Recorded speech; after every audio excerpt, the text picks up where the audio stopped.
তারা বলেছে যে বিয়ে এবং ডিভোর্সের ক্ষেত্রে সম অধিকারের কথা বলেছে। বিয়ে এবং ডিভোর্সের ক্ষেত্রে যদি সম অধিকার হয় তাহলে প্রতি মিনিটে মিনিটে একটা ডিভোর্স হবে, কারণ মেয়েরা খুব আবেগী, হুট করে সিদ্ধান্ত নিয়ে ডিভোর্স দিয়ে দিবে। আল্লাহ বলছেন না, মেয়েদেরকে ডিভোর্স দেওয়ার ক্ষমতা দেয় নাই। কাকে দিয়েছে? পুরুষকে দিয়েছে। আজকে দেখেন আমাদের আইনেও একটু সুযোগ আছে কারণে আজকে দেখেন ঢাকা শহরে প্রতি মিনিটে একটা ডিভোর্স হচ্ছে।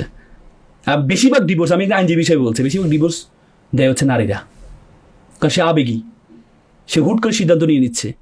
ইসলাম বলেছে পুরুষকে দিয়েছে ডিভোর্সের ক্ষমতা, আবার পুরুষের যে চরম ক্ষমতা যেন সে ব্যবহার না করতে পারে এই জন্য তাকে মোহরানার ব্যবস্থা করেছে।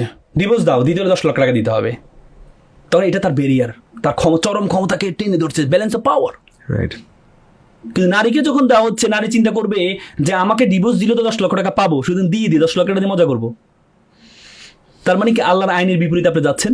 তারা বললো যে এটাকে সমান করার জন্য। তো সমান করলে বাংলাদেশে যে ওয়েস্টার্নদের যেভাবে ফ্যামিলি এটা সিস্টেমটা নষ্ট হয়ে যাচ্ছে, ভ্যালুসগুলো নষ্ট হয়ে যাচ্ছে, ফ্যামিলি কালচার নষ্ট হয়ে যাচ্ছে, হয়ে যাবে। হয়ে যাবে।